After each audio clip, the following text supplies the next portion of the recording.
Hello, this is Dr. Paul Cottrell, and this is another episode of The New Yorker, episode I think 11. I'm going to be doing a live feed with Al Jazeera, so just pay attention. This is at the UN right now. There's an extension of the hostage crisis. I'll give you my commentary as we're proceeding, but this is PNN. Civilians from basic services. We look forward to more steps to be taken by the Security Council towards a sustainable ceasefire and taking measures to guarantee the flow of sufficient humanitarian aid and to secure the delivery thereof without any impediments to all people who need the same in the Gaza Strip, including by establishing a monitoring mechanism to monitor the humanitarian aid delivery through all the crossings. And we call upon the occupying power to abide by its obligations according to the international law. Mr. President, we would like to see the international law applied justly, without double standards and without preferential treatment to any party whatsoever, because the double standards which are applied by the international community regarding the carnages and the crimes perpetrated by the Israeli occupation against civilians and civilian infrastructure, together with relief teams, is a stain on the conscience of humanity, and it might also compromise confidence and trust in the international multilateral system. Actually, the current violence makes it incumbent on us, especially the Security Council, not to allow for this situation to continue. It is high time we took real measures towards comprehensive peace, and the recent events demonstrated that any attempt to circumambulate or to avoid the straightforward actions will only lead to the exacerbation and the escalation of the situation, as all these attempts will fail, because the Palestinian people will continue to exist and they will never give up their rights, especially the right to self-determination and their independence. Mr. President, we call for peace. We do not call for war. So instead of launching lies against Arab... The West Bank is going back to Israel. Trust me on this. Question: where is this peace agreement or peace plan that Israel agreed to and which Arabs refused? Because when we speak now about the day after, we have to reiterate that the Gaza Strip is part and parcel of the occupied Palestinian territory that should be governed by Palestinians, because only the Palestinian people should have the say in this regard. And we do reiterate that the region will not enjoy peace and security without internationally recognized legitimate solutions based on the two-state solution, and without the establishment of an independent Palestinian state on the borders of 1967 with Eastern Jerusalem as its capital, and without the Palestinian people attaining all their rights. Thank you. That will fucking never happen. Okay, we have been listening there to the Qatari Prime Minister and Foreign Minister. You know what's amazing is you got what's amazing is you have the Islamic countries that are focused on this Palestinian solution, right? But they are using this event, this war, to get the international community and the ones that are protesting in these countries to be on the side of the Palestinians. Oh, push for a two-state solution, give more land to them. Jerusalem is going to be their capital, and they're going to have the Temple Mount. I'm telling you, people aren't paying attention. I was right in the last crisis. I'm right on this. I'm right on the post-crisis. I'm telling you, we are being judged. And where did I say something big is going to happen with that transition between 11/30 to December 1st? And there's going to be this influx of there's going to be this flux of energy that is coming for the sensitives that can take it, and the ones that aren't prepared, their vessel is going to break apart, and there's going to be a curse that is going to be set in motion, and there's going to be this flux. It's going to start on December 1st. And then what is interesting is That's on the 19th of Kislev.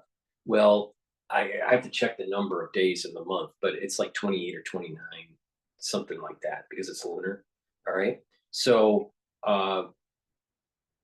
near the end, so December 7th is, I think, the first night of the first day of Hanukkah. I think it starts on this sundown on the 6th, but I could be wrong. It might be the 6th or the 7th, but somewhere in there. So you have the first, December 1st is Kislev, right? The first of Kislev, right? And then you have December 7th, so that's 7 days later, right? So now you're in the 26th of Kislev, right? And you're starting to light the menorah on Hanukkah. And Hanukkah, the whole idea of Hanukkah was that there was a light that was withdrawn in Bereshit, right? And during Genesis, the first few passages. And that light comes back to light the oil as a blessing, as a miracle, right? Because they didn't have enough oil in the temple, right? And this oil lasted for 8 days. So that was the miracles. It's that they only had 1 day of oil and it lasted for 8 days. So the blessing was able to continually light these different days. Well, as we transition out of Kislev and go into the next month, I would have to look it up what the months are for the lunar. It's that transition is also happening within Hanukkah. Well, you're lighting the menorah within the end of Kislev with this influx, this energy influx, right? And it is carrying on into the next month. The ones that are sensitives, Jewish or not Jewish, will benefit from this influx because they're prepared, right? And they will get a blessing. The ones that are not prepared, you might as well, if you're not prepared already, it's too late. But the thing is that if you're not prepared for this, there's going to be a curse during this influx that's happening. And it's going to carry on through the end of Kislev and right into the beginning of the next month, the lunar month. And there's going to be a dark cloud that is going to start to settle on the world. And there's going to be a series of calamities that will take place. If you haven't prepared, it's too late. It's too late. But the thing is that the ones that have been listening to me and preparing themselves to try to make them a better person, they will benefit to a certain degree. Some people will benefit more than others, depending on how much of an embetterment process you have done. We're on November 29th already. November 30th is tomorrow. All right. It's, and the way the Kabbalistic thing works is that if you're away from the divine source for 1 day, then it takes 2 days to get the divine source to be able to recognize you.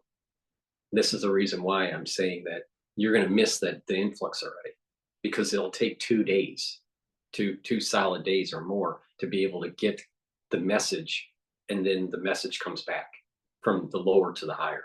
All right. So if you haven't prepared, you're fucked. You're sorry. But there's an influx that's going to start on December 1st. All right. And it's going to pulse. And that part of that pulse is also going to be when it lights the celestial menorah. All right. Down here, we're going to be lighting menorah, obviously, with candles and all that. Right. But there's this blessing that's going to be, and these sensitives that prepare themselves, they are like a menorah. They're like their own internal menorah, and there's going to be a divine light that you're going to be able to harness, and it's going to pulse. All right, that there's going to be a pulse that's on December 1st. It's a very Kabbalistic day, and then it'll start to the flux, and it'll light your internal menorah. All right, for the ones that are sensitive, it doesn't matter if you're Jewish or not, but if you prepared. If you didn't prepare, sorry, sorry, it's too late. It's too late. You didn't listen. All right, so let's go to. I want to see another live feed because Al Jazeera has been covering other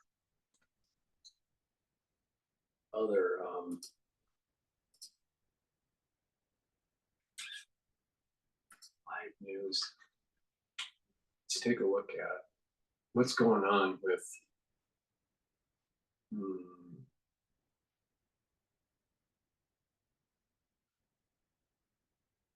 maybe 24.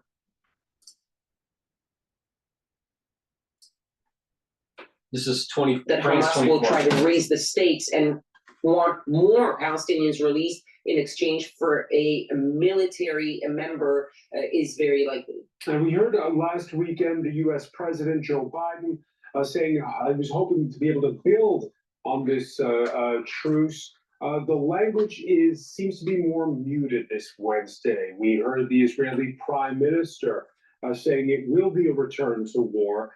Saying that he's unequivocal. That's a quote when it comes to that. Earlier, we heard the U.S. Secretary of State, Anthony Blinken. It needs to go back to war. The reason being is that the lasting peace is never going to happen unless you get the job done. And doing these hostage negotiation deals and passing the buck, kicking the can down the road isn't solving the problem because Hamas is still there. All right. Should there be self-governance of Palestine of the Palestinians within the Gaza Strip? Yes. Should they have Jerusalem? Hell no. Should they have the West Bank? Hell no. Should the Northern Front be expanded for the Israelis and take land from Lebanon and parts of Syria? Yes. Should land be taken away from Jordan? Yes. Should some of the land be taken back from Egypt in the Sinai Peninsula? In the Sinai Peninsula? Yes. And until that happens, you're not going to have lasting peace. Secretary of State Anthony Blinken, who will be traveling to the region Thursday. We'll discuss with Israel how it can achieve its objective of ensuring that the terrorist attacks of October 7th never happen again, while sustaining and increasing humanitarian assistance and minimizing further suffering and casualties among Palestinian civilians. So I don't know if he's playing his cards close to his chest, but he's only talking about the immediate. I listened to what he had to say on the sidelines there of that NATO foreign ministers meeting. He didn't give away much, Anthony Blinken. He didn't give away much, but it seems also that the Americans are blowing hot and cold when it comes to their position on Israel, because, yes, Anthony Blinken, very muted, very careful, talking about really the immediate aftermath.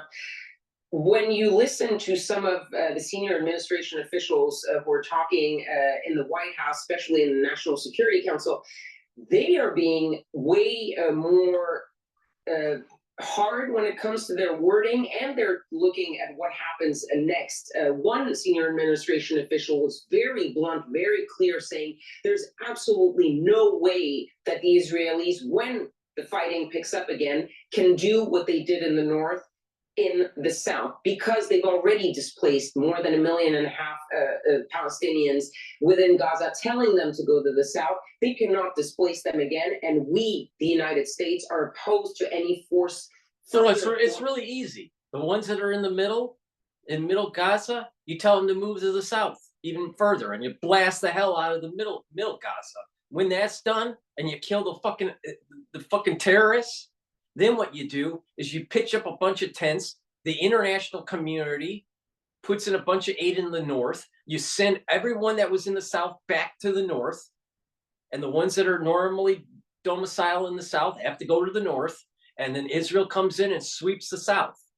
And the international community is going to have to help them out. Tough shit. Yeah, it is possible. This is what I'm saying, man. People aren't paying attention. There's going to be a flux of energy. If you're not on the right side of this, you are gonna be you're gonna wish that you listened and you paid attention, because the division is taking. You can see the division taking place. All this bullshit that people are saying on X about Elohim deniers and all this crap. They don't even know what the hell they're talking about. You know, there's a lot of people that are anti-Jewish and anti-Israel. And this thing is going to spin in a way where it's going to be anti-Christian too. Watch. To any further forced displacement of Palestinians. So on that, they've been very blunt. And then there's the question of what comes after the fighting. How do you end that fighting? And so it seems that the U.S. Tries to put pressure on the Israelis while at the same time showing that they still support the Israelis. And that goes back to something By that, being wishy-washy with the foreign policy of the United States, we're being judged. And when that influx of energy is happening on December 1st, and then lights the internal menorah on the 7th, and then subsequent days, and it goes into the next month, the ones that were on the right side are going to get the blessing, and the ones that are not, this is going to accelerate. There's going to be something that seems maybe benign, but something bad happens to you, and all of a sudden it gets worse, and it gets worse, and then the job market and your housing prices are going to start to fall. Mountains that you think are stable are going to melt right in front of your eyes. Watch, man. And this wishy-washy foreign policy that the United States has. So as a country, we're going to be judged. And if we are more on the Israeli side, we're going to be okay. If we're slightly on the Palestinian side, we're not going to be okay. Goes back to something that Joe Biden said during the Thanksgiving holiday weekend. He was asked whether possibly conditioning military aid to Israel was the right move and things like that. And he said that his way of doing things had so far worked, meaning the fact that he has been such a big supporter of Israel and standing by Israel is what gives him the leverage to put also pressure on Israel to try to do this truce, to do some extension, to negotiate the release of hostages. So he feels that being get the job done. Number one supporter, gives him the position to be able to pressure Israel into doing some of the things that they want. Yeah, what comes after is squarely what we'll be talking about in the France 24 debate. Many thanks, Kedevan Gorgistani. Israel's military saying it's still checking reports that a 10-month-old baby, his 4-year-old brother, and their mother have died in captivity in the Gaza Strip. That baby who had been the focus of so much attention the last days. James Mulholland has more. With most child hostages now released, concern over the fate of the youngest, not even a year old, has only intensified. Baby Kfir Bibas was just 9 months old when he was taken by Hamas militants, along with his brother and mother. Un bébé de 9 mois, bon Dieu. For God's sake, a 9-month-old baby. I can't just stay at home and do nothing. As a mother and grandmother, So you're a blue-haired, ultra-liberal, running around in New York, eating your halal salad with maybe a little bit of lamb, all right? And you love Palestine. And you're going to all the pro-Palestinian rallies, the pro-Hamas rallies, and not one time in your fucking mouth did you say that 9-month-old baby that was captured by Hamas should been let go and given back to the Israelis right away? Why isn't it has to be? Why do we have this problem in day 50, whatever? Because Ishmael and Esau are animals. They're But the blue-haired liberal that's eating the halal food from the vendor on the street corner in New York loves Palestine and loves to say on how much the Israelis are baby killers. Meanwhile, 4 months ago, she had an abortion.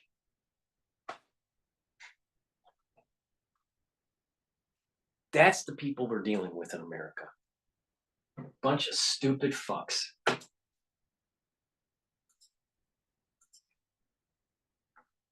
That as a mother and grandmother, when I see the photos of these little ones, my heart breaks. The story shocked the world as it came to light with these images, filmed by Hamas and widely shared after the 7th of October attacks. Accompanied by armed men, another man drills his way through the front door of the house. Shiri Bibas is seen holding her 2 children to her chest, surrounded by men who say in Arabic that they don't want to hurt her. It's believed to be the last images of baby Kfir and his family before they were taken into Gaza. Since then, there's been no news. Of the hostages so far released, none saw the Bibas family in Gaza. Their relatives have been left desperately trying to comprehend. Are these the enemies of Hamas? I just don't understand it. As we've seen other hostages, they were very thin and malnourished and had medical problems when they got back. So This happened because the job wasn't done in 2006, in 2008 and 9, in 2014. And it's only going to get worse. It's only going to get worse. Dr. Paul is right again. they got back. So we know that they're treated poorly and the hygiene is not good, and we're really, really worried. Baby Kfir, his brother, and his mother were reportedly held by another militant group and therefore not expected to be released as part of Hamas's deal with Israel. Ukraine says that Russia is ramping up its attacks in the east of the country. This despite the fact that the area has been hit by heavy winter storms that are getting underway.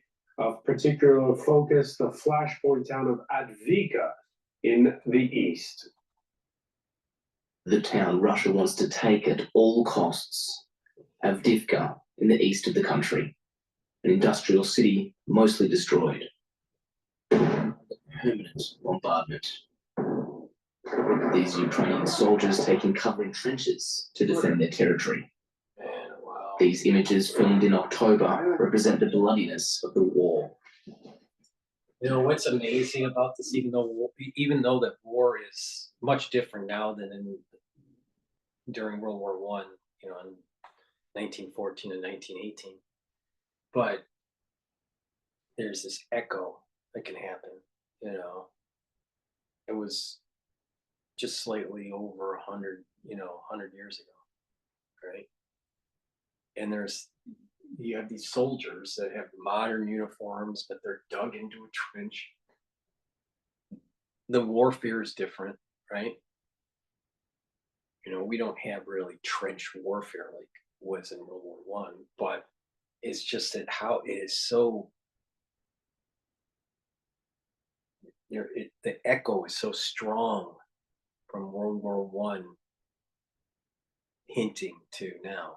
And in a video I did recently, I don't remember which episode, I was talking about how events in the past affect the future, but the future is also affecting the past because time is circular.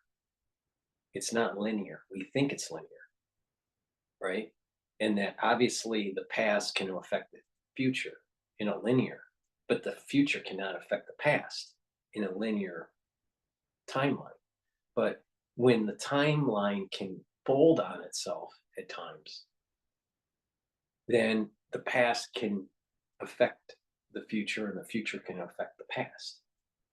And this is like one of those points in time where it's like a wormhole, if you want to use like general relativity kind of terms, but it's like some sort of wormhole kind of thing where it's like time and space have kind of folded on itself in human events that echoes. There's an echo, a fib sequence of a fib sequence, right? And it's so weird to see modern soldiers in a trench warfare, as the world is in flames like we are. Even, back then you had the influenza pandemic, right? Spanish flu, right? Back in 1918. So there's things that are reminiscent, things that are, it echoes. There's an echo that's happening. And it's very uncanny. And that's why I think that we are in times that are very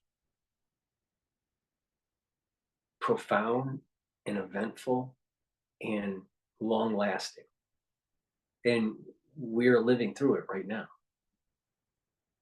And if we don't side on good, if we don't try to better ourselves, there's going to be a lot of carnage and destruction.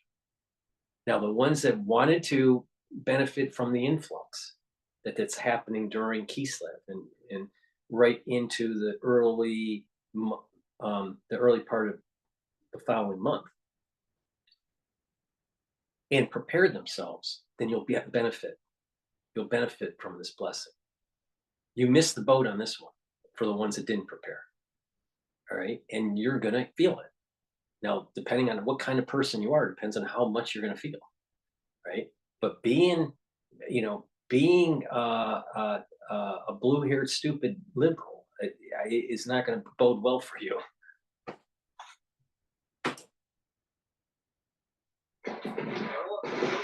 We need drones, the commander says. These soldiers undergo massive waves of Russian assaults. This Ukrainian is wounded by a bullet.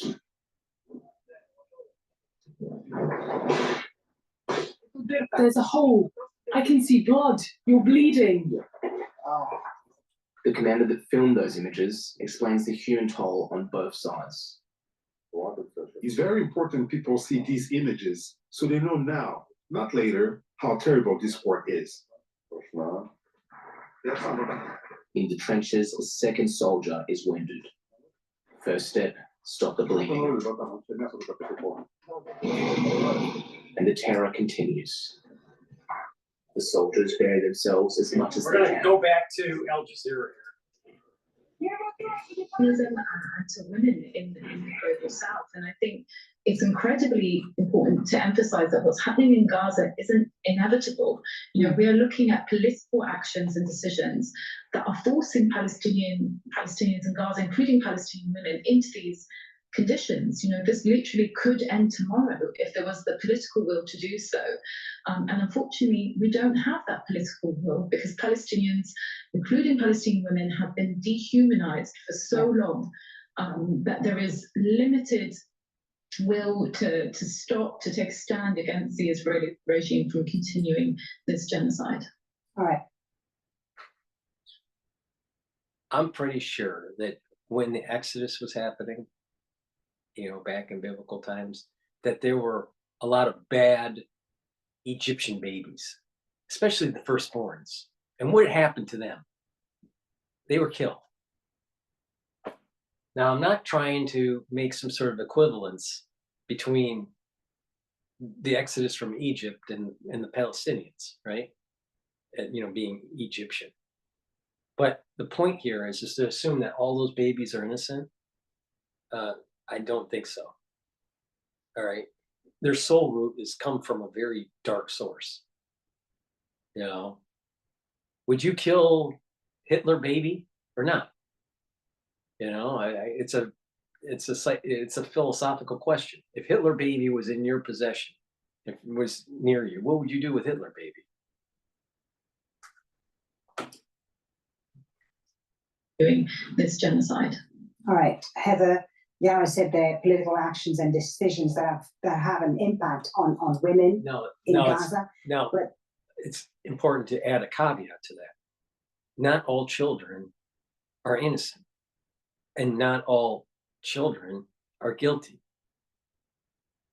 because of the soul root. So there are innocent children that are hurt too in this conflict. But to say that all children are innocent is bullshit. Hitler baby was not an innocent baby. I mean, there was a dark root that he comes from. And some of these children come from that dark root. How many? I don't know. To say all of them are innocent, that's total horseshit. That's not true. I mean, if you really step back and look at this really deep, we come from soul roots. And yes, we can make mistakes and we try to, become better people and all this, but there is a certain level of hardwiring that also takes place from the soul root. And this is why the eradication of Esau has to happen. Now that sounds like, oh, that's genocide and all that. What do you hear on their side? They want Jerusalem. They want the temple. This is all about Esau always wanting what was rightfully Jacob's.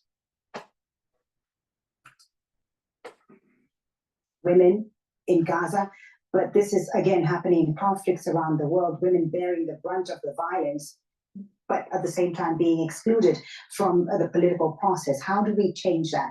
How do we protect these women in these conflict zones and make sure that they are part of the political decision-making process? Thanks. I mean, first, I want to thank you, Yara, for your comments and that clarification. And I'm sorry if it sounded like I was saying something different. Yeah, I think it's a very hard question to answer about how we change this. I think that lifting up women leaders is one way to do that. If we had more women in key political positions around the world, I think that would make some difference. Although, of course, we know that being a feminist and being a woman leader are not always the same thing.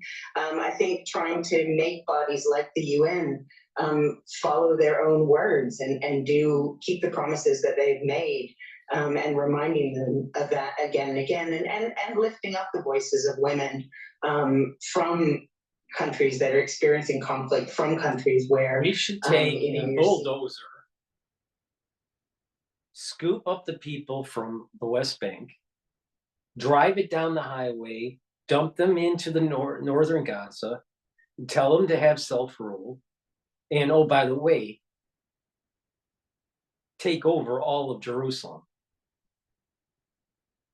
and say, this is your land, this strip of land is yours, self-govern.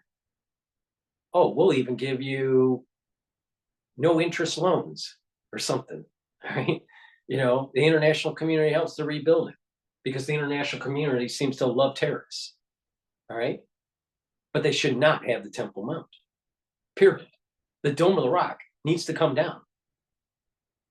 And unfortunately, there wasn't enough momentum, enough force during the Crusades for the Christians to get the job done.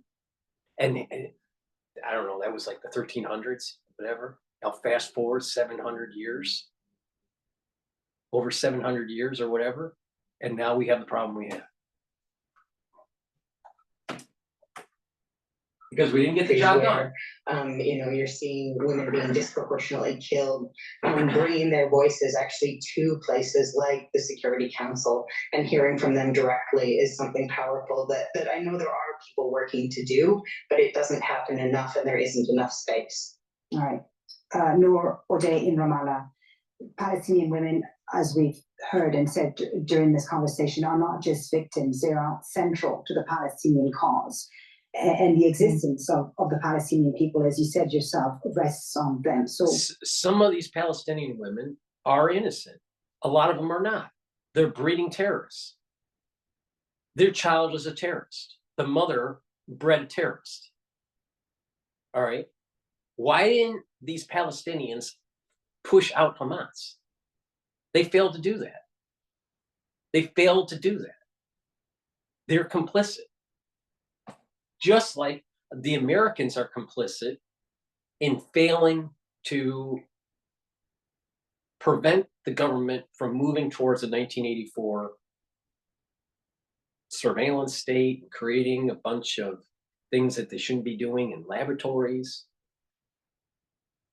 The American public failed on preventing the national security state to gaining the powers that they have. So Americans, when it comes to these national security state policies that end up turning into a war, the American public is at fault. The same thing with the Palestinians. They didn't do enough to stop their government from being the way they are. Bunch of hoodlum terrorists. And the American people are at fault for allowing a national security state to rise up since World War II.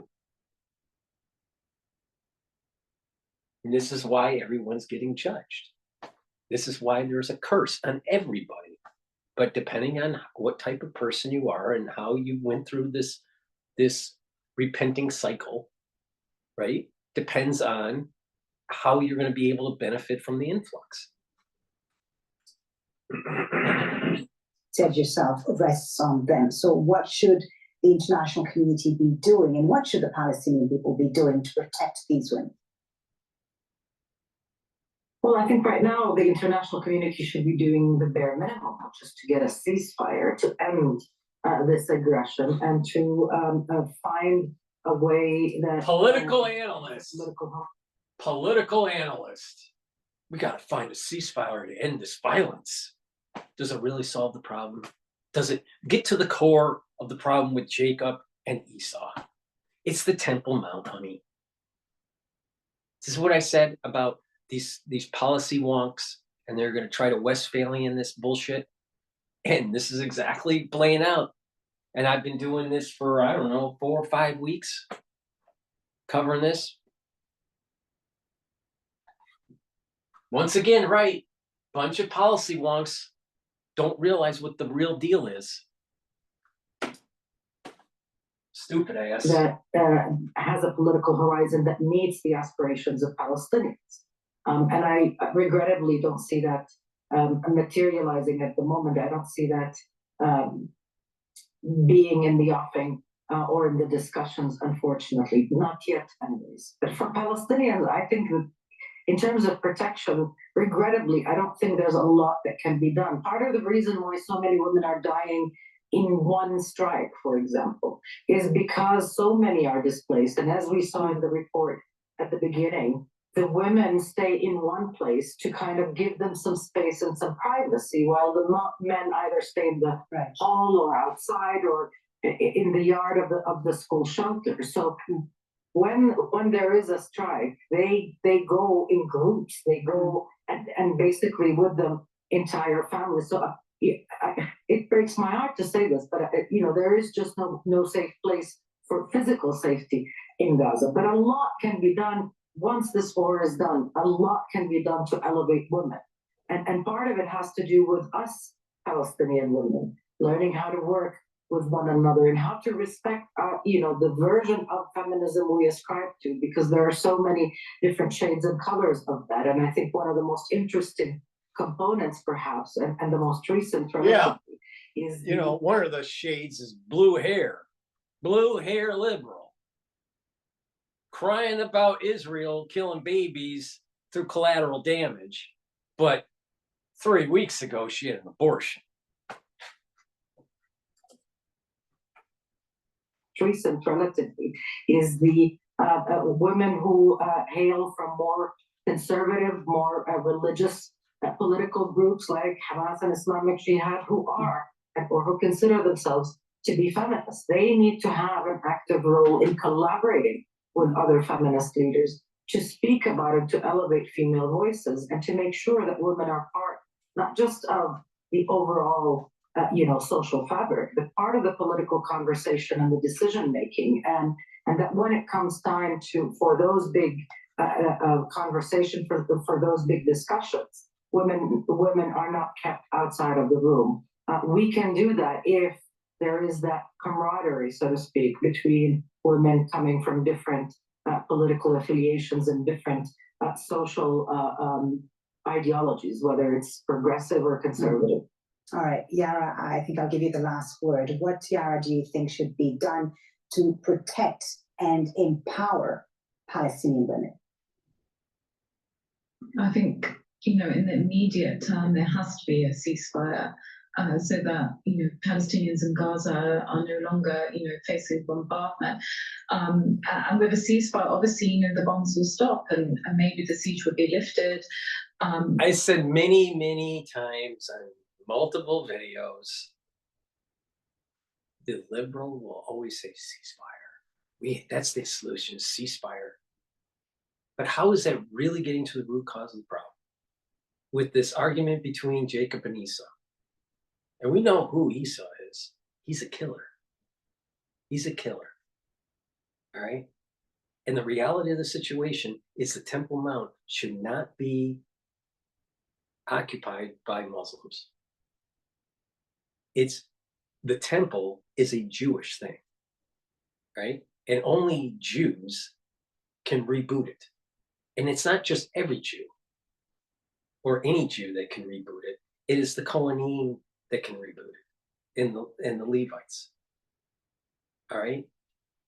So, there is no reason for the Muslims to even have the Dome of the Rock up there. It's time to take it down. And that's the root of it all, right there. And it's not about feminism. It has nothing to do with feminism. It has everything to do with rebooting the temple. And then you got these people that are in acts that are anti-Jew and anti-Israeli and, believe in ancient alien theory. They don't realize that all you got to do to disprove these ancient alien theory BS that's out there, all you got to do is study the esoterics in Kabbalah, all right? And the five worlds, or the 5 universes, and how they are governed by attributes, the Sephiros, by attributes, and how they communicate, and how each Sephiros has a different name, right? And how the infinite light, all right, is constricted slowly as it's going through each world, through each one of the Sephiros. The Sephiros is like the whole thing in the world, and then there are 10 attributes within it. And that has a different name, right? And you can unite these names. This came down from Mount Sinai with the Torah, the written law, and the oral Torah, the Mishnah. So there are 3 things that came down from Mount Sinai. Kabbalah and Mishnah were typically, for a long time, just oral tradition. Then once the temples were destroyed, they went into written form, so it wouldn't be lost. And the Kabbalistic texts were hidden from most people. But if you just study the Kabbalistic texts, it will disprove all of the ancient alien bullshit that's out there. So, instead, what people do is that they gravitate to the History Channel. And not about history of like World War I or World War II. It's the History Channel on how the pyramids were created by ancient aliens. And that everybody, and a lot of this crap is coming from agnostics and atheists. And that it's just the ancient alien. I have a hard time believing that, what comes out of the History Channel is, in terms of the esoterics of humanity, is valid, all right? Especially when you have these people that have created cottage industries of ancient alien theory, all right? I went off on a tangent. To get back to this situation, ceasefire is not getting to the root cause. It's about the temple. It's about the temple. And there's 3 things that are tied to the temple: the Kabbalistic works, the Mishnah, and the written Torah. Right? And it gets even weirder because the Torah and the Mishnah is like they're like big rocks. I view them as big rocks. But then you have the commentaries like Rashi and Rambam and Ramban. You know, you have all these different, all the Ribbis and all these different Torah scholars that have commentary on it that grinds the rock and you get sand from it. And it's like little, a deeper understanding of the rock that came from Mount Sinai. So there's this big rock that came from Mount Sinai, or 3 big rocks, and over time it's being digested or being broken down into smaller pieces so people can understand all the hidden things that are in there. There are hidden things in mitzvahs. There's like following, like for example, these people that are these ancient alien theorists, right? They don't understand that a mitzvah, like let's say eating kosher, all right, not eating, let's say a kosher, not eating a non-kosher animal, all right, the prohibition of. So we have positive commandments and negative commandments, right? So not eating a non-kosher animal, that mitzvah seems so, at the very surface, it's okay, you don't eat pork, okay? Or you only slaughter an animal that can be kosher a certain way to maintain its kosherness. The shechting of the animal has to be a certain way. So if you're slaughtering, let's say a lamb, right? If it's not slaughtered a certain way, then it's not kosher, right? So if all the provisions are right to keep that food that is allowable to be eaten, it maintains its kosherness, right? And at one level, it seems like, okay, you're just following a statement and through an action, right?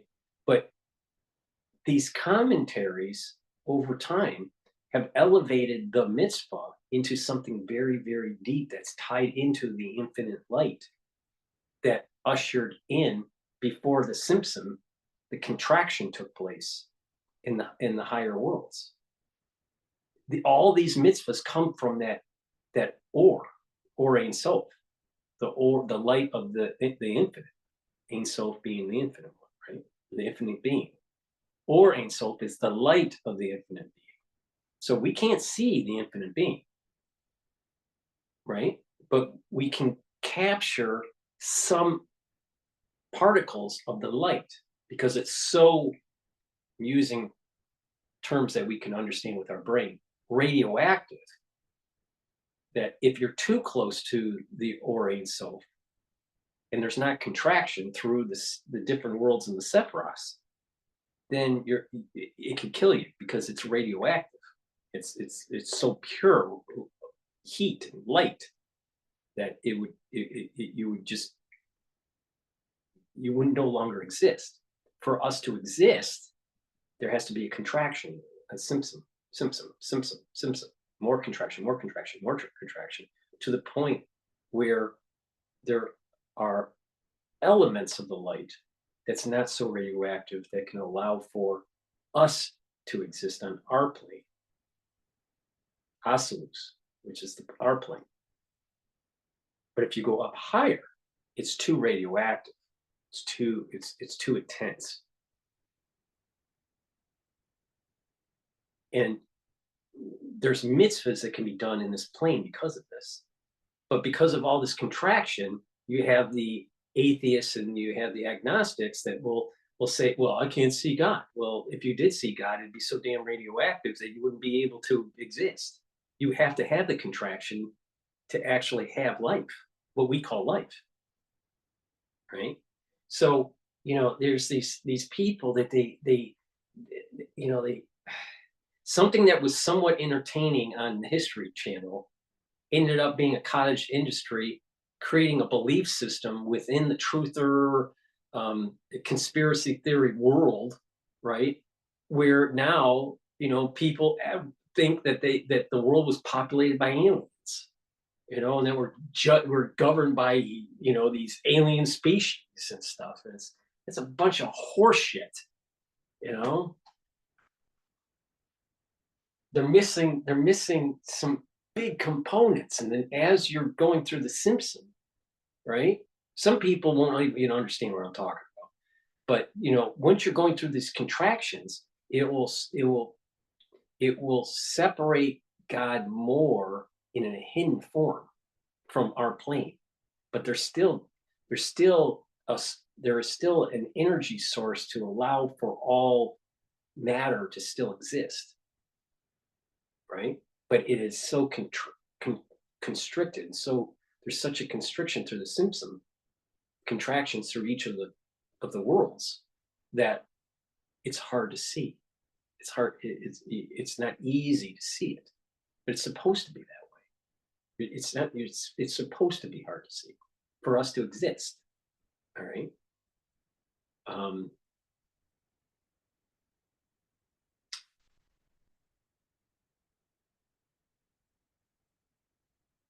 And so if you really want to open up your mind and get away from the trap of all the negativity, all right, and you want to decide for yourself if these ancient alien theorists out there are right or not, study legitimate texts that are dealing with this esoteric concept of the five universes, and the Sephiros, and all the attributes in each one of these Sephiros, and how the light is constricted. All right, and each of the Sephiros having a name, and being able to bind the names of God in such a way that will unify and elevate through these ladders of the worlds. So there's a Sephiros of Asilus, there's a Sephiros of Yetzirah, there's a Sephiros of Bria, and there's a Sephiros of Atzilus. And then the highest world is Adam Kadmon, right? So, but there's these constrictions. But if you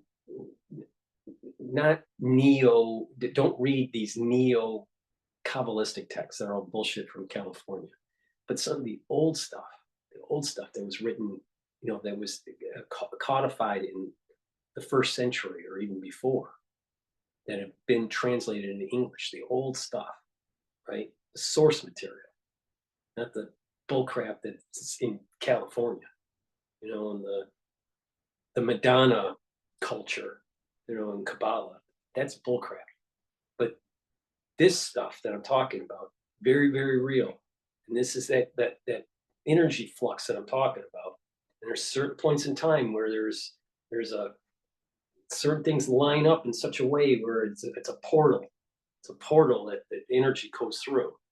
You know, if you look at sometimes energy diagrams, sound waves of certain patterns, and you'll notice that there is sometimes a portal that one energy diagram at a certain hertz level and another two-dimensional energy diagram, you know, they'll line up, and there's a portal. I think this is part of the reason why the Tibetan monks, they have these chants, these chants like, right? They're changing the frequency and they're opening the port. They're opening a port. Same thing, similar to like ports. We actually have ports on cells, and you can change the frequency of a cell, and you can change the conformation of that protein that's making the port. You can have them closed, you can have them open. You can change the electrical charge, it changes the conformation. You can make them open or closed. You can change the pH.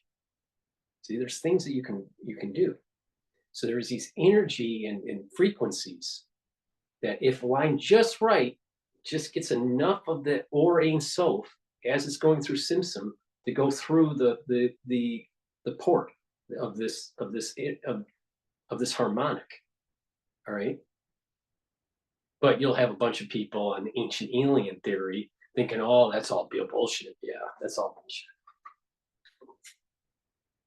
You want to believe people from ancient alien theory, or you want to believe someone that, you know, has a high level of intelligence? Back to the news. Oh, before we do this, this is PNN. We have to do a commercial break. Don't believe in ancient alien theory, all right? What you really need is to reduce your reactive oxygen species, because that will make you grow old and get stupid, all right? So get C60, take a teaspoon of this a day. It's going to neutralize the reactive oxygen species. It neutralizes it. It's very potent, all right? Because of this molecule, it can soak up thousands of these reactive oxygen species versus only soaking up one with vitamin C. So it's very potent. So just take a teaspoon of this a day. If you work out regularly, take it before you work out, and your recovery time will be faster. It's best to take it on an empty stomach. All right. It's an avocado or coconut oil. I sell it in a 2 ounce, a 4 ounce, and an 8 ounce. And I take it every day. And it's going to be what's going to happen to your tissues is it's going to age slower. It'll boost up your mitochondrial health, and it'll boost up your ATP. Go to my store, the-studio-reykjavik.com, links in the description, and also get turmeric. This will bring down inflammation. And by bringing down that inflammatory response, you're going to slow down the aging process. Vitamin C is really important for your skin health. If you're sick, take about a double dose of it. You should be taking vitamin C every day. But the C60 is a stronger antioxidant. Vitamin C is an antioxidant. It's not as strong as C60 by far. The C60 is thousands of times stronger than vitamin C. But you need vitamin C for proper dermal health, right? And you don't get scurvy. And, you know, a lot of crazy liberals have scurvy that believe in ancient alien theory. Probiotic, you need a good gut biome. This is in a powdered form. I also have it in a tablet form, or a capsule. I have a capsule form. But what you want to do is take this regularly, take it every day, and you're going to get that proper gut biome. Your stools will be more consistent. You're going to have better metabolism. You're going to have better energy absorption. And your mood will actually be better. And the reason why is that there is a connection between your gut health and brain health. You know, so D3, really important. Why? It helps with gene expression. It also helps to get rid of apoptosis, to help with the apoptosis of cells that need to go through apoptosis. It also helps to bring down cardiovascular disease when you take it with K2, MK7, turmeric, ashwagandha, and C60. All right, by you doing that, you're going to improve cardiovascular health, because plaque buildup will be less, and the plaque that has been built up will diminish. So take my advice. Not only that, it'll also allow you to absorb calcium. Clarity factor, really important for mental acuity. All right. There are a lot of people that have brain fog. A way to get rid of brain fog is definitely filter your water, drink filtered water, and take clarity factor. And what will happen is you'll start to be able to concentrate better. Your memory will improve. And not only that, you're going to keep those dendritic connections. Those neurons are going to continue to be firing. So this is going to help with mental acuity. So this should be added to your anti-aging protocol. Why? Because part of aging is a slowing down of the neurons. Well, those neurons slow down because the neurotransmitters are not being released, and the connections between neurons have diminished. This will keep the connections and also help to allow them to build more, all right? Because we have neuroplasticity. We can lose connections and we can gain connections, all right? But also by taking the C60 too, right? This helps to improve the mitochondrial health and increase the ATP. Well, you need ATP and calcium to be able to release the neurotransmitters. So by improving your mitochondrial health for your brain, you're going to actually have more ATP to release the neurotransmitters to maintain the dendritic connections. And that will slow down mental aging. Just the products that I just showed you is radically going to change your health if you take them every day. Or you can continue listening to Ancient Aliens on the History Channel. Back to the news. This is PNN. Which would be lifted, but it doesn't stop there because Palestinians will still not be free. And I think this terrible moment that we're experiencing now is also a pivotal one for the Palestinian struggle. I think it necessitates an insistence that this colonial occupation can no longer continue. And I think, I think Palestinians across the world are gaining solidarity among other groups. I think there is a connection, solidarity connections that is unprecedented, including among feminist groups. And amidst all of this horror and amidst this ongoing genocide, I think that is one of the few areas of optimism and hope that we can see where this interconnectedness, these solidarity networks are recognizing that Palestine is pivotal to the politics of liberation and to a fairer and more just world. Ladies, thank you very much for a very important conversation, an insightful discussion. Thank you, Noor O'Day, Yara Hawari, Heather Barr. Thank you all for joining us. And thank you too for joining us. See how the whole incident that's going on in Israel with Hamas is trying to be hijacked by a bunch of liberals, which is what I predicted. She just proved it. She just proved it. The reality of the situation is that you reboot the temple and everyone's going to get a blessing. The Jews and the non-Jews. It's really simple, because what's going to happen is that this energy flux that I'm telling you about on a personal level, that's going to start on December 1st, is just a small piece of the Or Ein Sof through that Simpson. But the energy source that comes down on the ark, right, after the sacrifices take place and the blood is poured and sprinkled and there's the incense burning and the loaves of bread and the menorah is lit and all this, and the Shekinah is resting there, the energy source is thousands, if not tens of thousands of times stronger than this energy flux that I'm talking about. And that's where blessing's coming from, because it's tied to the Or Ein Sof. But the ancient alien theorists think something else because they're so smart.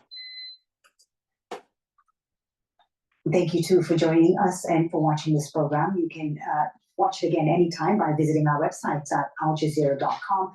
For further discussion, go to our Facebook page. That's facebook.com/AJ Inside Story. And of course, you can join the conversation on X. Our handle is at AJ Inside Story. From me, Philly, back to the whole team here in Doha. Thanks for watching. Bye for now.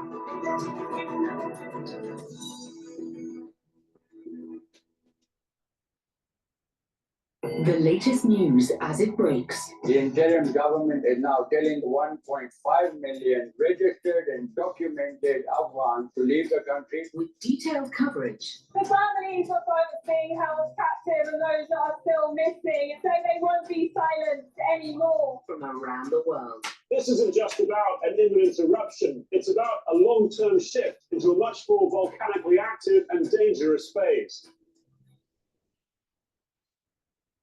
Unique perspectives. I think being Palestinian is a huge part of my identity. Voices you don't often hear. How are you doing? I almost forgot how my life used to be before the aggression on the Gaza Strip started. Connect with our community and tap into conversations you won't find elsewhere. The question of connectivity remains very, very critical. No one was able to call the ambulances, the hospitals, tell them there is an attack in this specific area. Join me, Annalise Borges, and the rest of the team, the stream on Al Jazeera.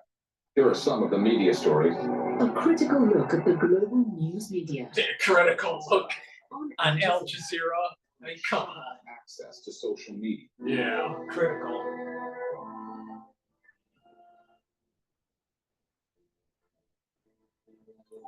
I can't wait till hopefully we see it.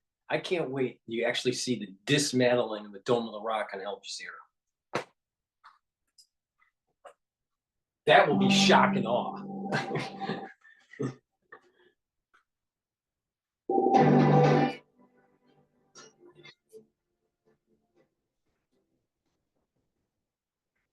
Hello, I'm Elizabeth Brown, and this is the News Hour live from Doha. Coming up in the next 16 minutes, a sixth group of 12 Israeli captives has been handed over to the Red Cross in Gaza. Talks to extend the ceasefire are ongoing. The US says it's hopeful of an agreement. Israeli forces shoot and kill 2 Palestinian children, an 8-year-old and a teenager, in a raid in the occupied West Bank. And Hamas says the youngest captive, a 10-month-old baby, has been killed along with 2 family members in earlier Israeli bombardment.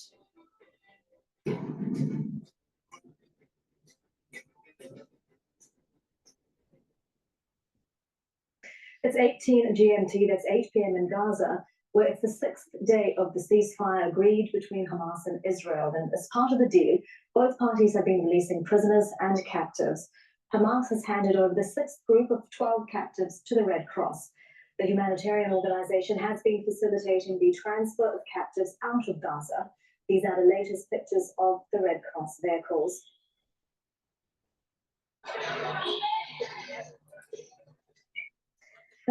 Why do the hostages have to come out on Toyotas? Why? Why couldn't it have been a Ford F-150 or an Explorer or an Escalade or something? And as the 6th exchange takes place, talks are ongoing to extend the ceasefire deal. Qatar has been helping to mediate the negotiations. Its foreign ministry says the main focus is to secure an end to the war. Hamas says 3 Israeli captives, including a 10-month-old baby, were killed during Israeli bombardment of Gaza. The baby was the youngest captive taken by Hamas during the October 7th attack. Let's go live to Sarah Chayvat. She's joining us from Tel Aviv. And Sarah, what are you hearing about tonight's release of captives? There's been an Israeli statement saying that the Red Cross has confirmed with them that an additional 2 Israeli citizens have been handed over to the Red Cross. I can only assume that when they refer to them as Israeli citizens, those are the same Russian citizens that Hamas had said they would be releasing upon the request from Russia directly as a separate release to the 10 captives that are part of the ceasefire deal. What we've seen often is that many of those that were held captive are dual citizens. So potentially the reason why they're referring to them as Israeli is that they are Israeli, but also the 2 Russians. So it sounds like we have a total of 12 captives released. They're also saying that they will be on their way to Israeli territory. And so that's the announcement. That's the latest on that. Now, in terms of what you mentioned earlier regarding 3 people that Hamas says that they have killed, including a 10-month-old baby, we've also just had a statement also from Prime Minister Benjamin Netanyahu. He says that he met and spoke with the Abbas family. It seems he met with them last night and has spoke with them earlier with regards to that news from Hamas, saying that he's told the members that the matter is being examined by all security forces and any information will be provided to them, that Israel will do everything it can to return them to Israel, and also added that we are checking with all our might regarding the condition of your loved ones in Gaza. Just to give a little bit of context, the 10-month-old baby has been the youngest captive held in Gaza. And just earlier, yesterday even, just behind me there was a rally that was held to call on his return, being the youngest, asking why is he still there? Why has he not appeared? Why did Hamas have a 9-month-old baby for 50 days? Why? Because Esau's a fucking animal. And the only way to deal with Esau is to kill him. Is he still there? Why has he not appeared on the list? You now have Hamas saying that him and his 4-year-old brother and mother have been killed. No mention of the father, who's also being held captive. However, Israel is cautious with going with this because in the past it has happened where Hamas has said one of the captives was killed, and then to the surprise of many, they were part of the list under this agreement that were released, and she had been released and made it across safely to Israel, and that's why they're treading with a lot of caution with this news. Yeah, and just to be clear, Hamas is saying that the 3 were killed in Israeli bombardment before the ceasefire. Sarah, thank you very much for that. For now, that is Sarah Haira with the latest live in Tel Aviv. And talks are ongoing for a second extension to the ceasefire in Gaza. Our senior correspondent Hashim Al-Bada is joining us live. More on that. And Hashim, what is the latest that you're hearing? There's a lot of hope. We're hearing from the US, from Qatar, even from the UN that this can be extended. What are you hearing? Well, the consensus now is that this is something which is going to be extended. So they're all hopeful, including Qatar, that they will come out tonight and announce an extension. They're just working out the final details of the agreement. And this has been extremely crucial step for all the parties which met yesterday. What they're trying to do is extend this and keep on pushing it so it builds international pressure on the Israelis to stop. And they'll never, and they're trying to prevent Israel from killing and rooting out Hamas. And unfortunately, the Palestinians and Hamas are playing a better media game than the Israelis. Right? They're playing this with more savvy. They're winning the media game. Netanyahu has nothing to lose. His political career is over. So he might as well go down in history as the person that got the job done and root out Hamas, Hezbollah, and Iran. Do the 3-fer, man. He'll go down in history as the person that actually got the job done, even though his political career is over, independent of if he's going to win or not. You know, if he wins the war or not. His career's over. He's got nothing to lose. Roll the dice. Get the job done. Yes, there's going to be a lot of carnage, but it's going to be a hell of a lot more down the road than now. This is stupid. Stupid.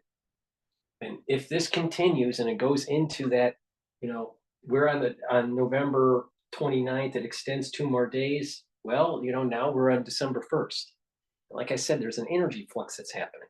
People are going to be judged on what side you're on. Are you on the side of trying to kill Esau or not? Are you on the side of trying to be a better person or not? Are you on the side of, rebooting the temple or not?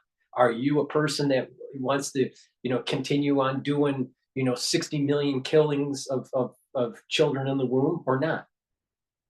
There is a judgment that's taking place here. Israel needs to just get the job done and kill Esau. Intelligence chiefs of Mossad, the CIA, Egypt, and also Qatar's prime minister to ensure there is an extension to be announced, but at the same time to work on a parallel path that could be conducive to a prolonged ceasefire. And do you think, I don't want us to get ahead of ourselves, but keep the can down the road, make it worse. What happens when there are no longer any Israeli captives, although that in itself is such a big process, isn't it? Because we know that women and children will be released first, and that Israel has said that as long as women and children, as long as there are women and child hostages, the ceasefire can continue. But what happens after that? And are there talks about what happens after those women and children are released? There are talks, and that's the most complex part of the and difficult part of the negotiations, which is basically when you get to the point where Hamas and the Islamic Jihad have been saying Hamas and the Islamic Jihad. The Hamas. All soldiers held captive by Hamas will be this time in exchange for all the Palestinian prisoners in Israeli jails. We're talking about more than 6,000 Palestinians detained by Israel. Now, as we speak, the Israelis made it clear that there's absolutely no way they will go for that, and they will say that they will go ahead and continue the military campaign once the prisoners' exchange is over.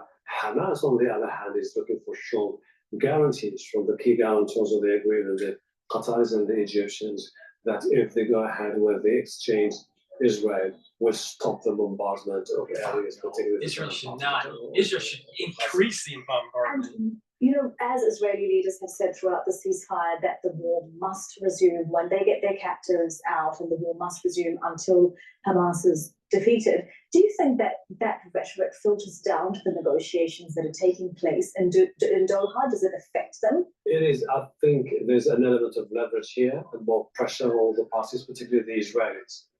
But if you see all the statements today, just a while ago, ministers of foreign affairs of Saudi Arabia, of Jordan, Prime Minister of Qatar, basically, and Turkey and the United Arab Emirates, all insisting on a need of a comprehensive settlement. And they say that, in a way, the general consensus in this part of the world is that the United States of America has failed to implement some commitments made in the past on the need to ensure a viable Palestinian state that goes hand in hand with an Israeli state. And this explains why now you're hearing more and more the two-state solution as a prerequisite.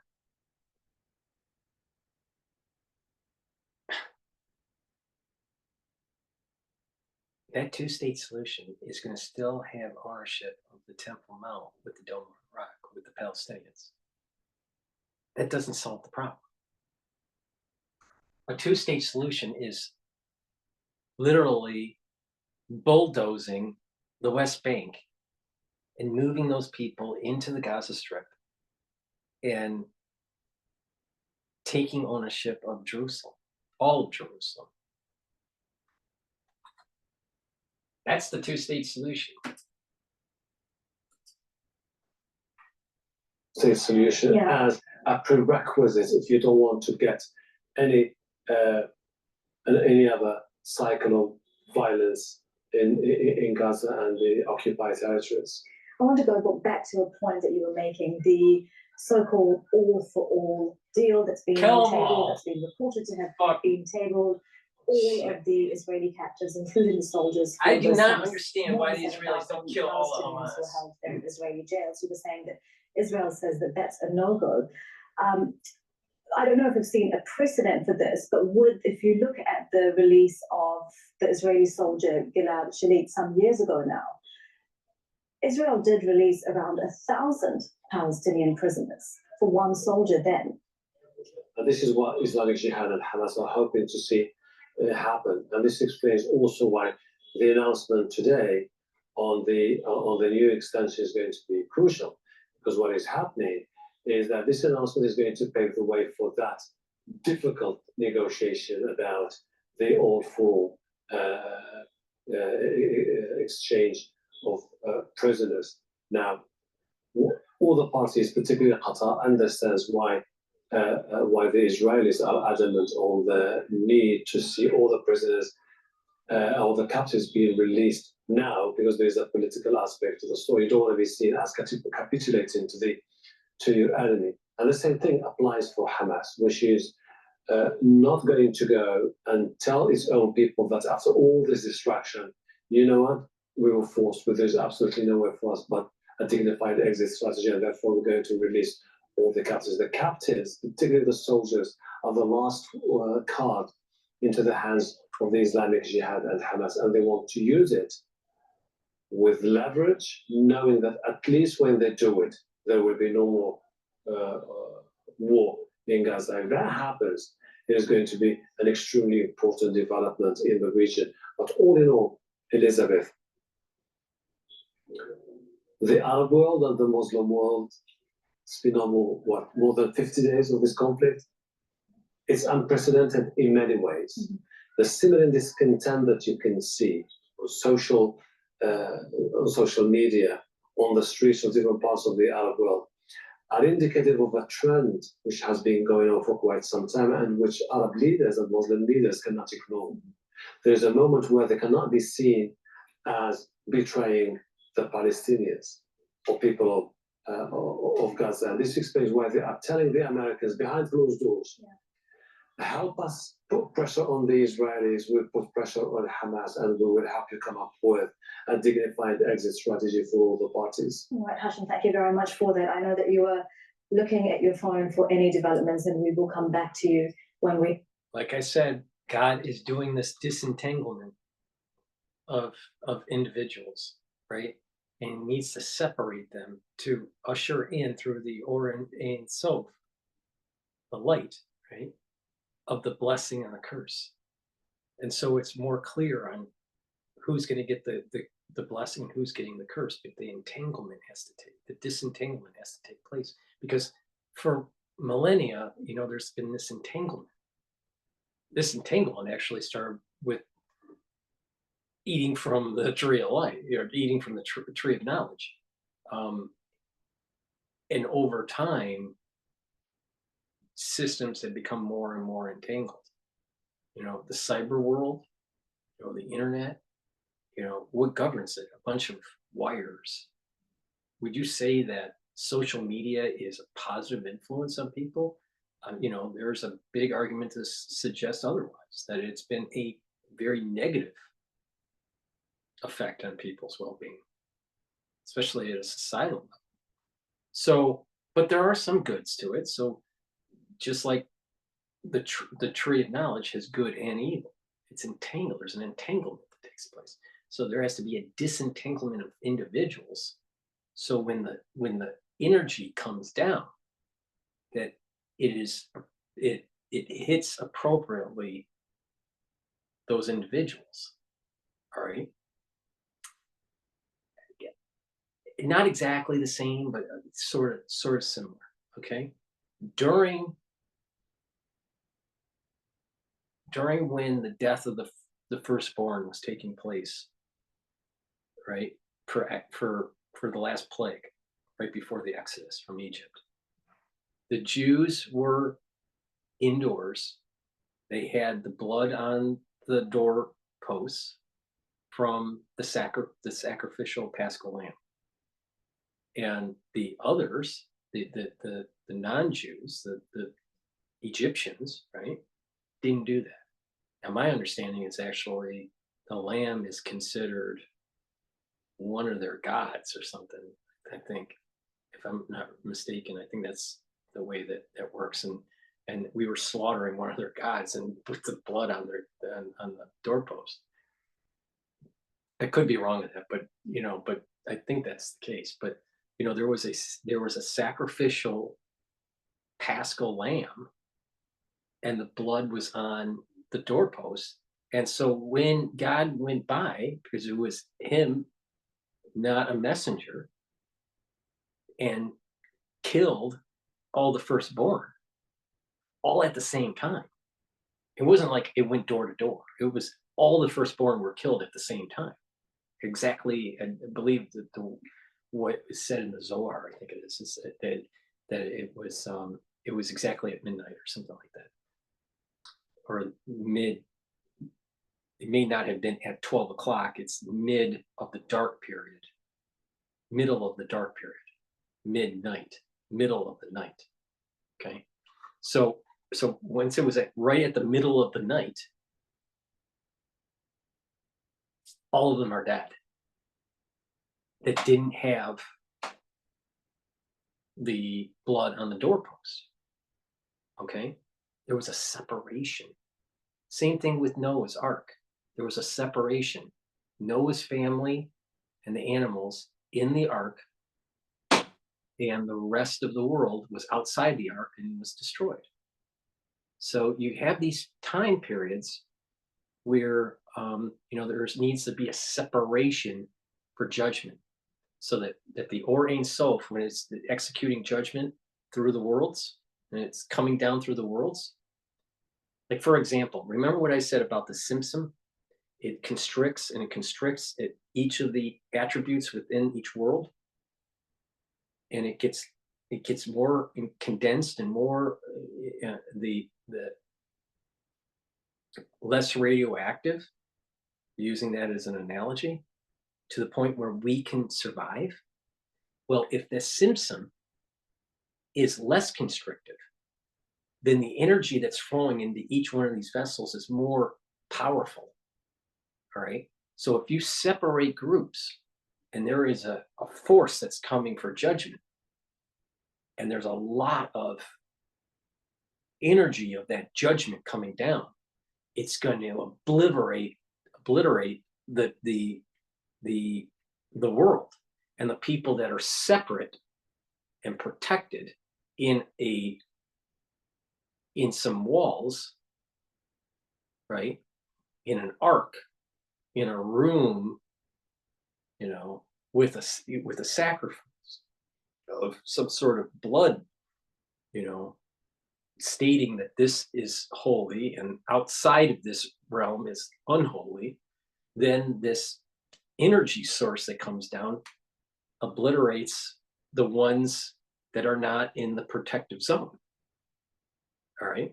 And the ones that are in the protective zone are then getting the blessing from this Or Ein Sof, because they're a vessel that can contain the energy.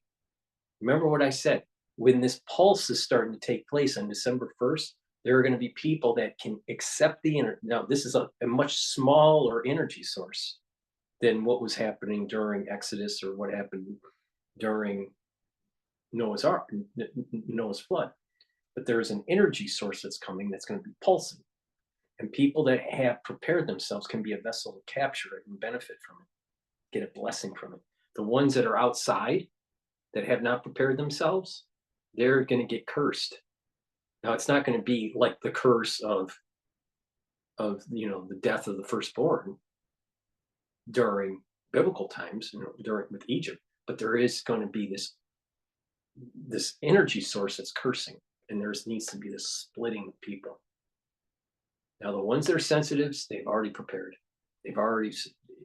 And it's going to take place in 2 days. That's the beginnings of the flux, because of this 19th of Kislev.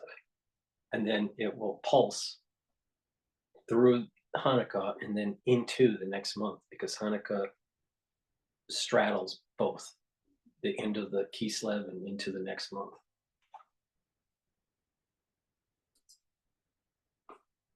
Mason, we will come back to you when we have them. Hashem Ahadbada. Israeli forces have killed 2 Palestinian children during yet another raid in Jenin in the occupied West Bank, and a warning to our viewers that some of the images we're about to show you, they are disturbing. This is the moment Israeli forces shot dead 8-year-old Adam Al-Ghul in the head. You can see another Palestinian dragging him away from Israeli bullets in a desperate effort to save him. And this is the moment another child was killed. 15-year-old Basil Abu Al-Wafa was shot in the chest as he was trying to run away. We can also report that Israeli forces were preventing citizens and paramedics from reaching the injured inside Jenin. Israel's military has intensified raids across the occupied West Bank during the ceasefire. Since October 7th, the Israeli army has killed 243 Palestinians, including 6 prisoners. Among the dead are 58 minors and 1 woman.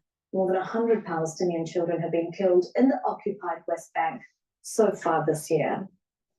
Let's go live to Hoda Abdelhamid. She's joining us from Ramallah. And Hoda's ceasefire in Gaza, the Palestinians, including children, continue to be killed in the occupied West Bank. Yes, absolutely. And this is something that really infuriates Palestinians because, as you were describing, you can see it on that CCTV footage.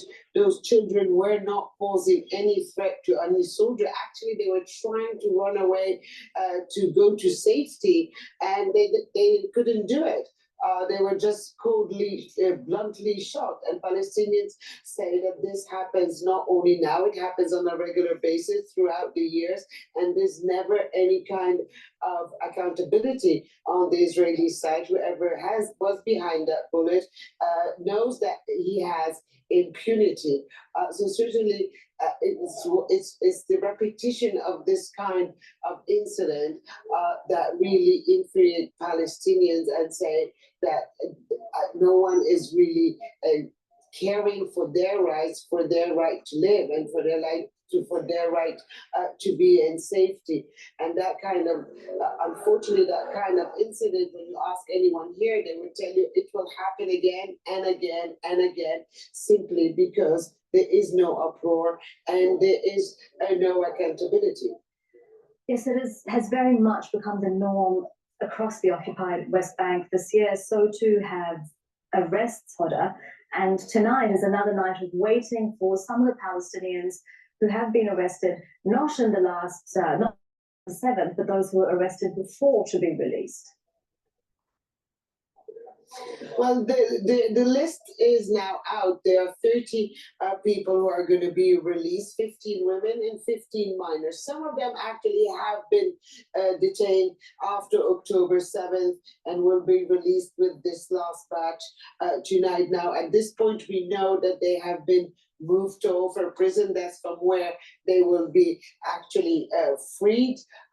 We know they have been there waiting for several hours, but usually the way things happen is that first the Israelis held by Hamas and Islamic Jihad tonight are freed. They cross back into Israel, and then the Palestinians make their way to here, Ramallah, or directly home, because some of them are from occupied East Jerusalem, and some of them, for the first time, are from inside Israel, Palestinian Israelis. Now, at the same time, if you look at the numbers over the past 6 days, you have about 210 Palestinians being released, but you have also 203 who have been detained. So if you look at it in numbers, it's a zero-sum game at this stage. And we spoke to some of them, of those who have been released recently over the past few days, and many of them told us that they actually fear that they could be rearrested at any time.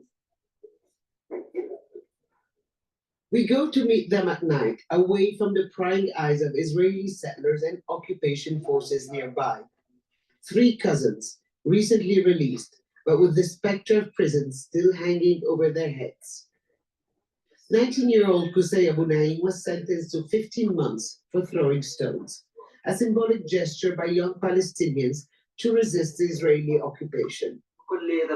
I was warned not to celebrate my freedom and not to throw stones. Of course they can get me again, but in the end, what do you want me to do? I'm just defending myself and my village. I'm not a terrorist, as they say. As Qusay was driven out of Alfred prison, his cousin Muhammad was coming in. He had been waiting outside for Qusay to be released when soldiers detained him. This wasn't his first time, but during this latest brief stay in jail, he noticed the conditions had changed.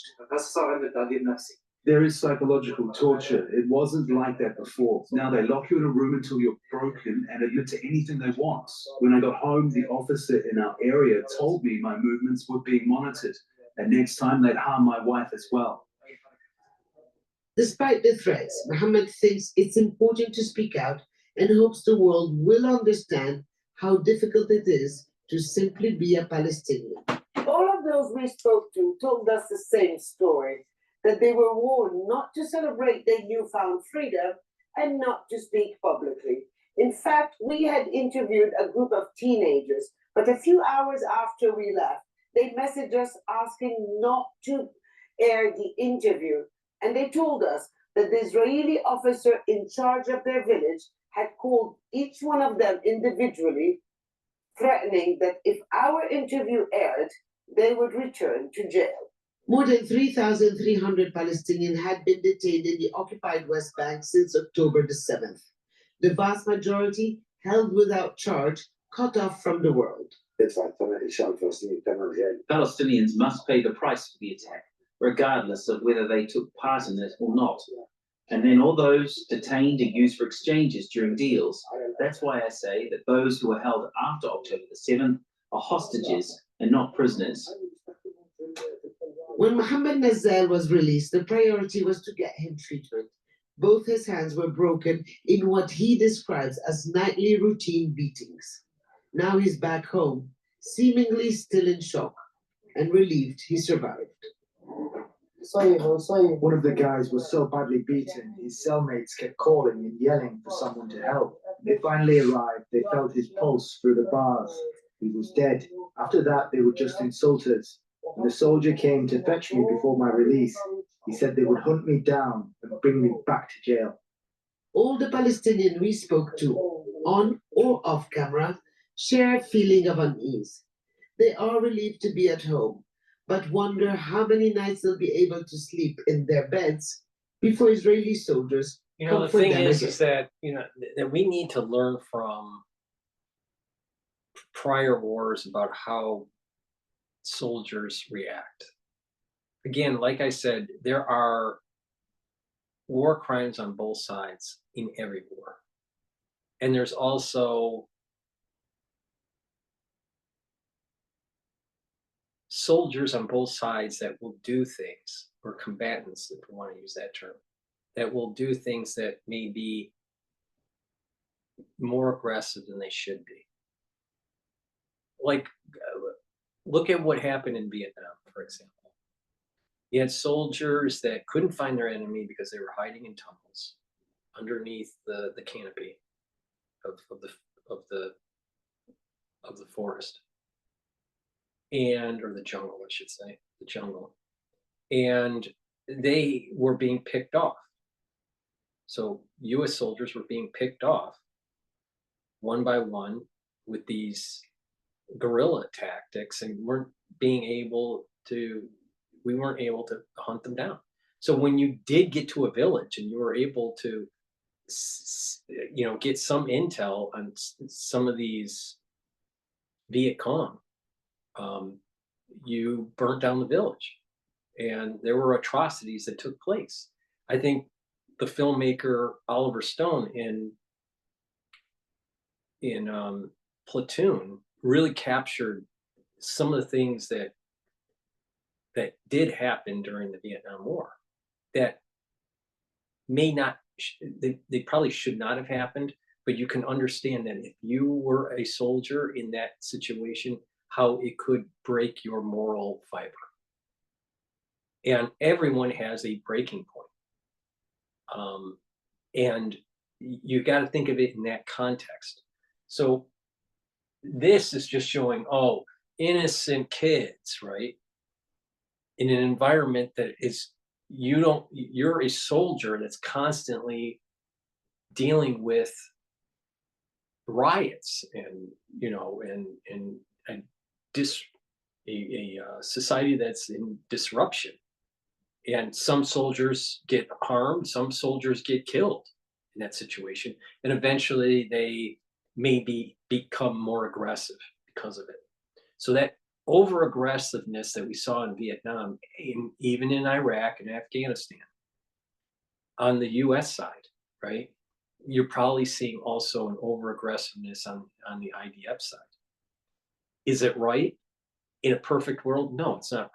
But the reality is that everyone has a breaking point, and that there's these things that happen where, these kids aren't only white, all right? You're throwing a rock at an IDF soldier, don't be surprised you get a bullet in your head, all right? Don't be surprised. Why are you throwing the rocks? Because they're animals. They act like animals, all right? Getting back to the root cause. The root cause was that Jacob and Esau. It's about the Temple Mount. And until Jews wake up to this fact that Esau has to be killed, and that also means the expulsion of Palestinians of the biblical borders of Israel. This is not going to reach homeostasis. So might as well get the job done now. So instead of framing it as, oh, innocent little kid, or innocent little kids, or innocent teenagers, they're not. But probably the IDF has been too forceful, and that some of these soldiers have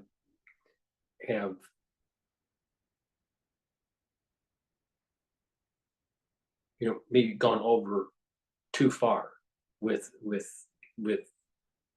their duties as a soldier.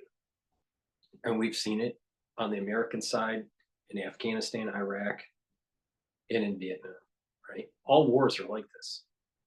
There's no war that has transpired where it's all, well, it's all nice. I mean, even during the Civil War, there were, in today's terms, in today's zeitgeist, it's, war crimes.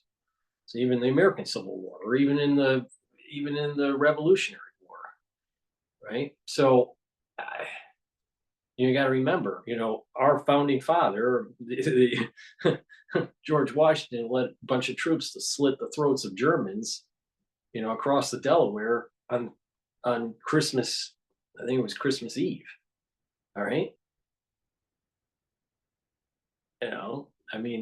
So war's hell, right? And never-ending conflict, in these zones are hellish too. And these soldiers break sometimes. We have to keep that in mind, that story. Not just, oh, the kids are so innocent throwing rocks, right? Well, what transpired 5 months before? What transpired with those soldiers? Did they lose, a buddy in their platoon the week before? What's some of the other dynamics that were going on? We don't know. We'll probably never know. But the point here is that war causes these types of situations to take place. And until we get to the root cause, that it's about that temple, and the temple's getting rebuilt. So all the atheists out there, all the agnostics, all the ones that don't, think that a temple should be rebuilt, it doesn't matter what you think. It's going to get rebuilt. It just depends on how much are we going to do it peacefully, or are we going to do it with blood and treasure? It's going to happen though. Soldiers come for them again. But Abdul Hamid, Al Jazeera in the occupied West Bank. Let's bring in Salman Sheikh. He is the founder of the peace-building organization, the Sheikh Group, and a former UN official. So that is my coverage for today. It looks like there's going to be a 2-day extension with this hostage. This takes us into December 1st, if my counting is correct. I'm not sure when the 2-day extension starts. I'm assuming it's starting today. So, stay tuned. But I personally believe that Israel needs to truly root out Hamas and not care about the international community, nor what the Biden administration wants. Because this can has been kicked down the road for more than 50 years. And every time it gets kicked down the road, the deaths and destruction get worse when it flares up. So it's time to get it done. So with that, please go to my store, the-studio-reykjavik.com, and get the products that I offer. I have structural nano silver. I take a teaspoon of this a day, right? I have this I take the Max 35 every day, but this product is a 30 ppm. So what you would do is you would take a teaspoon of this. I also have a Max 14. So depending on which ppm you want, I normally take the Max 35, but this is just as good. And what it'll do is it will neutralize pathogens. So you push it, you put it in your mouth, you swish it, you gargle with it, and you swallow it. I have structural nano silver soaps. I have 5 different varieties. Please go to the store and get these high quality structural nano silver soaps. I have resveratrol. This is an antioxidant. It also helps to get rid of senescent cells. It's great for anti-aging protocol. I have ashwagandha root. It's great to control your blood glucose levels and it'll bring down that inflammatory response, part of the anti-aging protocol. I have a powder. Lignans is a flax hulled powder, right? This boosts up your immune system. It helps with hormonal health for males and females. I have a great multivitamin that's easy to digest. You need minerals and vitamins as cofactors to help with enzymatic activity. If you have improper enzymatic activity, you're not going to have the metabolism and cellular processes working correctly. Silver gel, I have this in a quick dispenser. It's easy to pour it around in your bag or whatever. So this is great to neutralize pathogens, put it on your hands. You'll stay active for 5 hours. It's a great skincare product. It also helps to heal. It'll heal about a third faster for cuts, minor burns, abrasions. It'll help with acne. You can put it around your mouth, around your nose, around your ears, around your eyes. You can't do that with Perel. This is a lot better than Perel. And if you put this on your skin at night, and when you wake up in the morning, you exfoliate, you'll notice that your skin is the health of the skin is much better. Good night formula. This will help you to get into those 2 to 3 REM cycles that you need a night. When you do that, what will happen is your memory will get better and you'll have more energy and your body will be detoxing properly. You need that 3 cycles of REM sleep. I've partnered up with Rainbow Herbals. We have 2 types of deodorant. We have a citrus and a peppermint lavender. This is made from essential oils from the Himalayas. Very high quality product, extremely high quality product. So you use this every day and it'll help you to detox. So it's detoxifying your body and you're using it as a deodorant. Magnesium and zinc. You need to take this every day. If you're sick, take a double dose of this. This helps to boost up your immune system.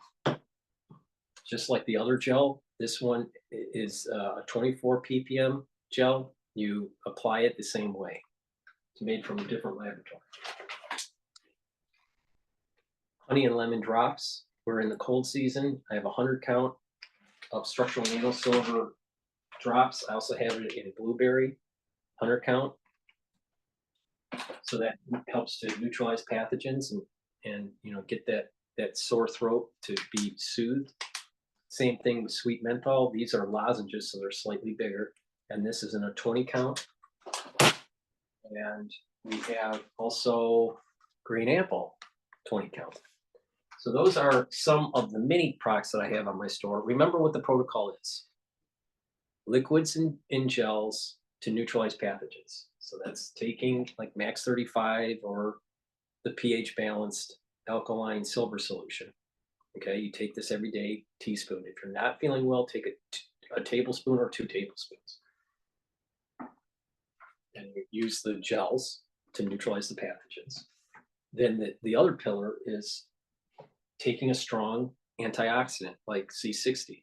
I have it in avocado and coconut, 2 ounce, 4 ounce, and 8 ounce. This is a very strong antioxidant. When you neutralize those reactive oxygen species, your mitochondrial health will improve. You'll get more ATP. If you take this right before a workout, especially on an empty stomach, what will happen is that your recovery time will be improved. All right. We age because we're rusting, and we're rusting through oxidation. Right. This will slow that process down. You take this on a regular basis, and over time, you're going to notice that you look younger, and you're going to feel younger because you're going to have more ATP. And then the other pillar of that protocol is taking supplements that will bring down that inflammation, like turmeric and ashwagandha, to help to control the blood glucose levels. Those are the 3 pillars, and then you start adding stuff like resveratrol. Good antioxidant, it's synergistic with C60. It helps to get rid of senescent cells. Taking the multivitamin and taking the probiotic and the lignans. You know, these are both powder form. I take them together. So, you know, and taking the clarity factor to help with the mental clarity in the good night formula. When you add these things, what's going to happen? You do this on a regular basis, you're going to improve your health. You're going to improve your health. Alex Jones is younger than I am, and I look a lot younger than Alex Jones. All right. Alex Jones looks pretty old. He looks pretty rough. All right. And I'm older than Alex Jones. All right. I've been doing supplementation since I was 16 years old. I was taking a lot of antioxidants, all right, throughout the many years, and then as products hit the market and improved and whatnot, I've tweaked my protocol, all right. And if you follow my lead here, you're going to get healthier, and by improving your immune system, you're going to be able to weather pathogens better. And if you have autoimmune problems, autoimmune disease, you pay attention to this anti-inflammatory protocol, then you'll bring down that reaction, and your body will start to heal. Because with autoimmune disease, your antibodies are attacking self, and causing cellular damage. You want to bring down that inflammation, slow down that attack from those antibodies, and your body will start to heal. You can take my advice or not take my advice. It's up to you. But I have a lot of high quality products on my store, the-studio-reykjavik.com. The link is in the description. Please go to it, follow the protocol, and you'll be amazed. You can follow the cardiovascular protocol. You can follow the dermatological protocol. You can follow the anti-aging protocol. I've curated anti-aging boxes for you, so you can do just a quick buy with the box, or you can buy products individually. It's up to you. But go to my store, the-studio-reykjavik.com, and get the products. They will help you. Please subscribe to all of my channels. I have 3 channels on YouTube. I also have Rumble, Bitchute, and Brighteon. Please subscribe to all 6 channels. Please ask your friends in your social network to subscribe to my channels, so I can reach out to more people to be able to inform them when they need to be informed on certain things that happen around us. In addition, if you would like, especially if you're international, but even if you're domestic and you would like to help with my news coverage, please go to my website, the-studio-reykjavik.com, and go to the homepage at the very bottom. You can donate through Stripe or PayPal. You can also donate through Buy Me a Coffee. The link is in the description for Buy Me a Coffee. And you can be a paid subscriber to Patreon, my Patreon channel. That will help to cover my news. All my content's free for everybody. All right. So please go to the store, get the products. Please, if you can, to donate.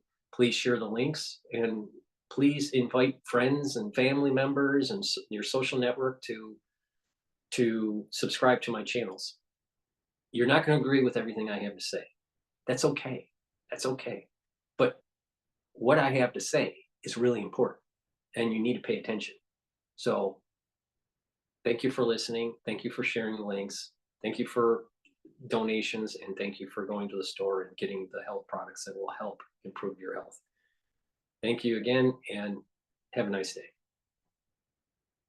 And don't be a crazy liberal.